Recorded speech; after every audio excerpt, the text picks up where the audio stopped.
प्रिय भाई बहनों, आज हम आपको चीन के तिब्बत में ड्रेपोंग बौद्ध विहार, जो मुझे 99 में देखने का मौका मिला, वहाँ हम पहुँचे। 29 अगस्त को हम गए थे वहाँ ड्रेपोंग बौद्ध विहार में पहुँच के जैसे ऊपर चढ़े तो रास्ते में ही 31 तारा देवी की मूर्तियाँ लगी हुई थी। और वहाँ पहुँचते हुए तो रास्ते में साधक उन पे पानी चढ़ाते हुए मूर्तियों पे ऊपर पहुँचते हैं ताकि उनको थकान महसूस हो। इस विहार में 5500 विद्यार्थी रहते हैं और 14वीं शताब्दी के अंत में ये बनवाया गया था। पंचम लामा की रक्षा के लिए यहाँ गृह देवता विराजमान है और सभी दीवारों पर बौद्ध कला बहुत सुंदर यहाँ देखने को मिलती है।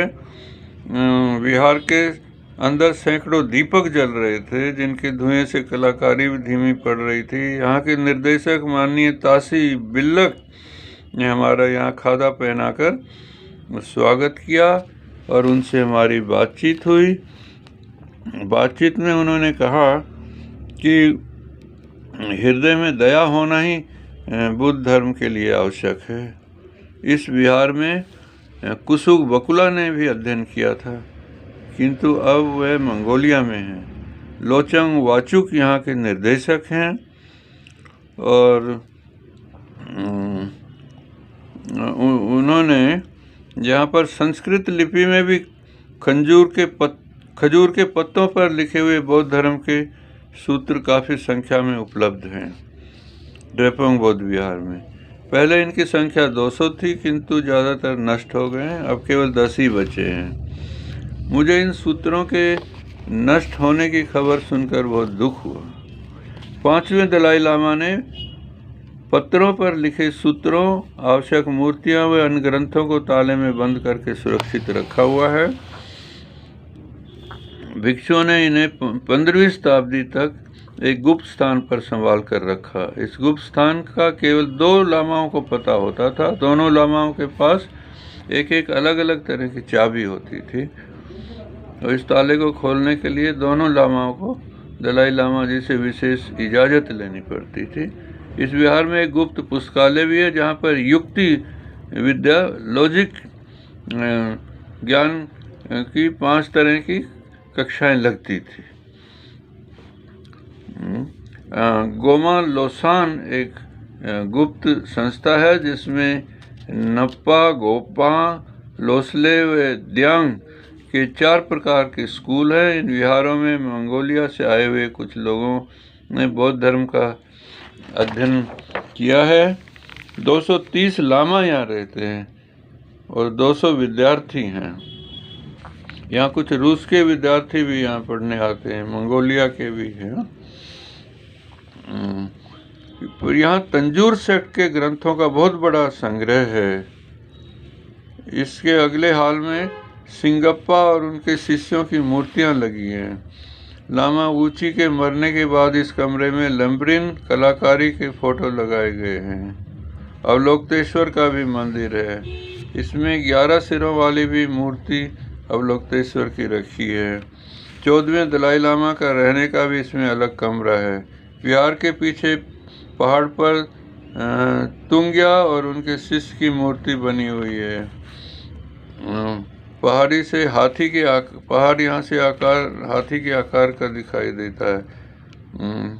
अब हमने एक अध्ययन के कक्ष में वहाँ गए।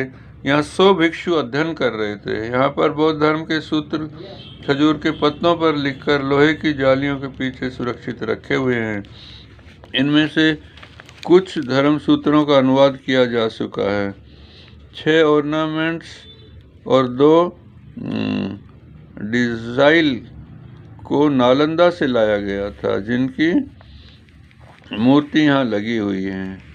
ये विहार में प्रार्थना कक्ष में पहुँचे, जहाँ उसके पीछे कुछ 300 याक भी यहाँ रहते हैं।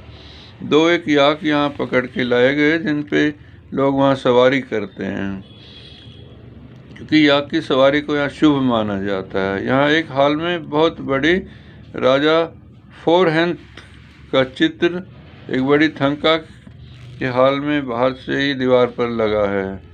फल, मक्खन और मीट का यहाँ प्रसाद बांटा जाता है। इस विहार में 7,700 भिक्षु पढ़ते हैं। हम यहाँ के मुख्य रसोइये से मिले। वहाँ 350 लमाओं के लिए भोजन बन रहा था। 5 बड़े एल्युमिनियम के पीतलों में भोजन पकाया जा रहा था। एक पतीले की चौड़ाई लगभग 6 फुट थी। बाद में हम प्रार्थना कक्ष में पहुँचे। इस कक्ष में 7,000 भिक्षु बैठ सकते थे। प्रसिद्ध भिक्षु जॉन यूचे का शरीर यहाँ आज भी मौजूद है। उसको यहाँ पर प्रिजर्व करके रखा हुआ है। यहाँ जल रहे दीयों के साथ लाया गया याक का चर्बी का घी डाल रहे थे, उनसे दीपक जलाए जाते हैं। 8वें दलाई लामा व शाक्य मुनि की मूर्ति लगी है। यहाँ एक 40 मीटर लंबी थंका और वज्रयान बुद्ध की मूर्ति भी है। 15 फुट ऊंचा हॉल है। इसकी छत में बुद्ध धर्म के श्लोक भी लिखे हैं। हम दूसरे हॉल में पहुंचे। वहाँ मैत्रेय बुद्ध की मूर्ति लगी है। यहाँ पर दर्शकों के हाथ में पानी दिया जाता है, जिसे वे प्रसाद के रूप में पाते हैं। यहाँ पर लामा माबा का स्तूप बना हुआ है। यहाँ पर लिविंग बुद्धा का भी स्तूप है। दर्शकों और बौद्ध उपासकों को यहाँ लोहे की छड़ से कमर पर मारकर आशीर्वाद देने की यहाँ पर प्रथा है। यहाँ हाल में मंजूश्री की मूर्ति भी लगी है। 100 विद्यार्थी बुद्ध धर्म के सूत्रों का यहाँ जाप कर रहे थे। मुख्य भिक्षु ने हमारी बातचीत हुई। उन्होंने कहा कि यहाँ युक्ति विद्या, जो नालंदा से यहाँ पर भिक्षु आए थे, उन्होंने युक्ति विद्या यहाँ पर अतीसा जो नालंदा से आए, उन्होंने यहाँ युक्ति विद्या सिखाई थी। तो मन अपने हाथ में है। इसे आप नालंदा ले जाना चाहें तो वहाँ चला जाएगा। जहाँ भी आप ले जाना है, वापस लाना चाहे वापस आ जाएगा। तो मुख्य भिक्षु ने अच्छे कर्म सुख प्रदान करते हैं और बुरे कर्म दुख प्रदान करते हैं। ये बात हमें समझाई। आपका मंगल हो, आपका भला हो।